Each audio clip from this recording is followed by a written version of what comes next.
to make sure we fully utilize the people that we're paying full-time salaries to. In the meantime, one of the teachers approached a board member, I believe, maybe it was you, and said, well, I've got an idea about how I could be involved at the middle level. And I don't think there's any aversion to doing something like that, but we need to sit down with all the people involved and say, so what are you thinking? And how can we make this work? And that's going to involve the high school staff working with Mr. Phillips to see if we can join schedules, because they're different. And we could make it work, you know, to fill the needs of the middle school. If we're able to do that, that essentially means that we save a half a position at the middle level, because we're right now contracted with somebody else to do foreign language there. So that could be reduced, and we could utilize the person at the high school over there if we can make it work. But there's a whole bunch of issues that we want to be able to talk through and see if it all works. Now, that's where that's basically where we are. Over the next week or so, week or two even, I think we can set up some meetings between probably Mr. Jones or the guidance department at the high school and Mr. Phillips, and see, all right, so here's what we need. Can you fill that need? Is there a way to tweak things so we can make this happen? And my understanding is that Mrs. Valancourt has had middle school experience previously, so we would want to have her talk with Mr. Phillips about program issues and, you know, middle school issues, that kind of thing. And get to a place where we're comfortable with what we're looking at in terms of programming. And then we can come to the board and say, all right, we've aired this thoroughly, and here's what we're proposing, here's how we would utilize this position. I think that's kind of where we are. But I've put this together sort of hit and miss. There's a piece that you're missing. Undoubtedly. The conversation that I heard was actually second grade up through using the 2.5 people that we.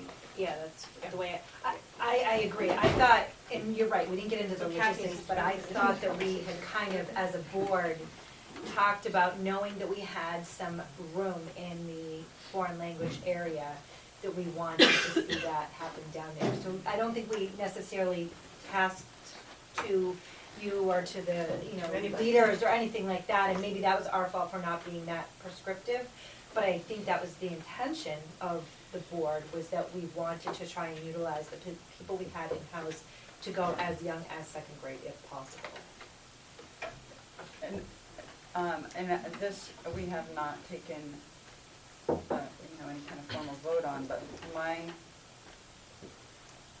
my push would be to make the 7th and 8th grade program a more real language instruction, and so that at least the kids who really took to it could start in Spanish 2 when they get to the high school, and maybe they have to pass a test or whatever, but that between the grade 7 and grade 8, you could cover Spanish 1, and then if we keep, my bigger drive was not to eliminate the half position, you know, personally, and see what happens, but if you could then use that person to do a little more introductory stuff younger, but really by 7th and 8th grade, it's actual language class. But I don't think we know we don't know. And I think so. I think that it would be helpful to see if that is something that's shared by the board, or if that's just me. Well, my sense from previous conversations that we've had about this, you know, going back quite a ways even, is that the board as a group, I don't ever remember hearing anybody really not in favor of moving in this kind of direction. So, and if that's what you're talking about, you know, basically 2.5, and doing an allocation that makes more sense, I can pick up with Mr. Phillips and Mr. Jones. Only if it's going to be serious. Like, I'm not really interested in having 2.5 people that are just learning to count for 6 years in a row. Like, only if 7th and 8th grade becomes a real class. No, Sarah makes a good point, because right now we have 7th and 8th graders who are taking science for a quarter of the, taking Spanish for a quarter of the year. And although that's better than where we were, Well, and my understanding is it's even elective. Yeah, if they're lucky So, I enough to mean, have. I think there's a whole bunch of things that we need to talk about and look at, and we can certainly do that. And I think accomplish all of this stuff and probably even pull some recommendations together in time for your next board meeting. I think that would be great, I mean, and I mean, does that make some sense? Just don't forget Kathy had a question. I'm sorry? I just wanted to clarify that Mrs. Valancourt has already been doing exploratory classes at the elementary level with Spanish, and at the moment, we're involved in Latin. So she's got the high school kids mentoring our little guys, and it's been a win-win for everybody. So that already is occurring. The numbers that you are concerned about at the high school, by sending my students, by going down to the elementary school with my students, expands the number of students that we reach to 51 in the 3 classes, maybe even more. I don't know if any added since last semester. So, and they didn't do it for just a quarter. My Spanish 3-4 students were down there for 13 weeks. They needed a couple of weeks to get up to snuff. And we're expecting the same from the Latin 3-4s, who are not as adept at it because obviously the Latin students haven't spent as much time with oral Latin, and that's what we're trying to teach the elementary schools. Students. That's really cool that you're doing that. My drive is not necessarily worrying about the numbers at the high school as much as the rigor of the 7th and 8th grade class. Yeah, no, I think it's, first, how many days a week do those groups go down? I'm just curious. we only go 1 day a week. 1 day a week, yeah, and then 4 days of instruction here, 1 day mentoring down there. I agree with what Sarah said, it's a step, it's cool, it's good. My daughter's actually receiving some of that, and it's been enjoyable. But I would say, I agree with what Sarah's saying, if we're gonna put the effort into a 7th and 8th grade Spanish program, it would be, nice to come up, to target, to have a goal of saying, we want them to come out of this at a Spanish 1 high school level. You know, if they're gonna put 2 years into it, but we have to evaluate what is a Spanish 1 level. And then have some way to measure that, and I mean, not all kids will come out at that level, but if there's a test or something available, or a way of evaluating that, then we could say, okay, student A came out of 8th grade, let's evaluate them, test them, and maybe they can take Spanish 2 the following year if they meet those requirements, and if they don't meet those requirements, then they would have to start at Spanish 1 here at the high school. But they would be further ahead in And that. exactly. Some kids now are having to take Spanish 1 twice in high school, right? Because But I think it's setting that bar, if they don't setting the pass, goal, that's what our think- goal is. I mean, I hear what you're saying, but at the same time, I mean, I've known lots of schools that have had really rigorous high school programs, and they run whatever the language is, 1, 2, 3, and 4. And there's a rigorous program in 7th and 8th grade. What it probably means is that a kid exiting a 2 or even 3-year program, and I've seen them even further back than that, but when you exit 8th grade, move to high school, you're probably looking at entering a much higher level Spanish 1 or French 1 or German 1 or whatever it happens to be than if you had nothing down there and then you move into Spanish 1, German, French, whatever it happens to be. I don't know that you want to necessarily do away with Spanish 1 and exit kids from 8th grade and have them jumping into Spanish 2.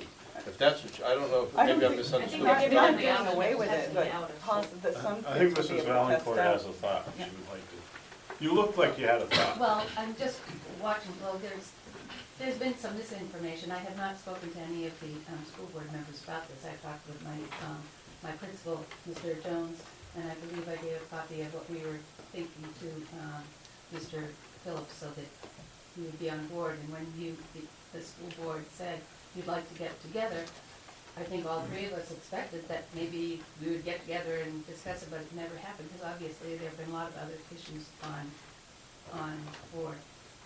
But I don't think you were trying to say that you do away with Spanish 1 up here. Someone asked the question, I think Sarah, you asked the question, do we have students who fail level 1 up here and then have to take it over again? Mrs. Haggerty? Yes. Have you had students who have had to repeat Spanish 1 because they failed it the first time?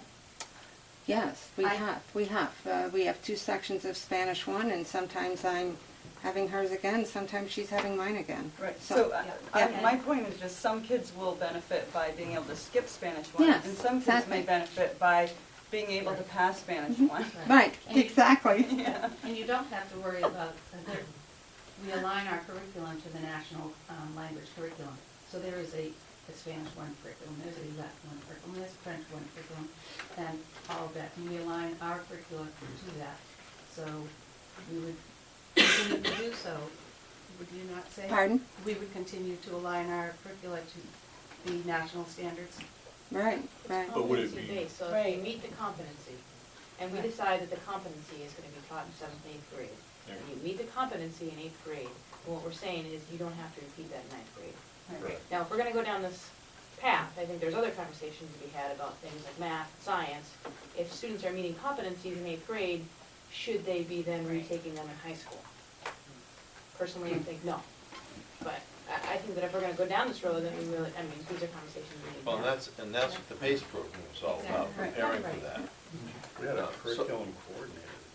Yeah, we had a curriculum So we coordinator. we will come to you at the next meeting then with some kind of a much more in-depth conversation then about this. We have some work to do between now and So, then. And don't we'll want talk it to with be, all of the administrators. I don't want it to Yeah. be lost, so what we're saying as a board then is we'd like to see the 7th and 8th grade curriculum in line with what a Spanish 1 curriculum currently is, Yes, in order to do that.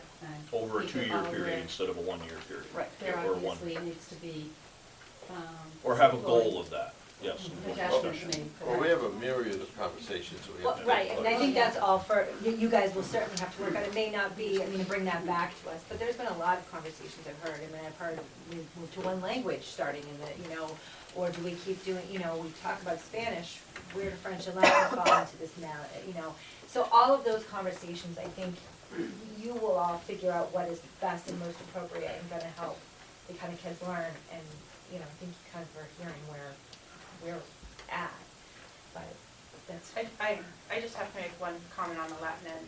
I have, one of my daughters is taking Latin with Kathleen right now, and she can actually listen to the kids that are taking Spanish, and from just learning Latin with Kathleen, she knows what the Spanish words are. So, I'm back to, I would hate to see French and Latin going away at any point in time.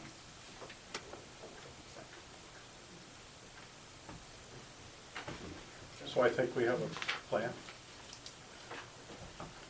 Okay. Back to the old agenda, which has. Administrative reports, weren't you, Jeff? Looking at it. Gotta get the right one in front of me, not necessarily in order here. So, Mr. Jones, do you have anything you want to add or change? Need some action on the proposed softball trip. I think it was maybe item number 2.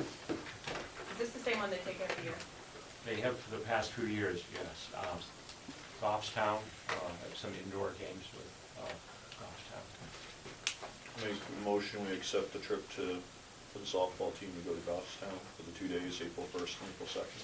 Okay. Sorry. Is there any additional cost? Or it's actually to Bedford, they're It's playing all Goffstown. self-organized? Okay. No additional. No comments. Okay. Any other questions? All in favor? Aye. Anyone opposed or abstain? Awesome. And next item, I would like to nominate Rosie Farr as our guidance director for next year. Well, I have to nominate. Oh, but you you- can plan to nominate Rosie Farr. She's been a great candidate and a super process and grueling, and many qualified people, and she did an outstanding job. We're really excited that she's on the board. You nominate her. Is there anything left for you? So, not really, but by law, I have to, so I would be happy to nominate Rosie Farr for the guidance position at the high school. Does that mean she has to resign her other job? Yeah, let's vote on that, and then, Jay made the motion to accept. and how the nomination. close a Can I get a second before? I'll second. Thank you. Okay, You're go ahead. Should I abstain because she's like a really good friend? No, you don't.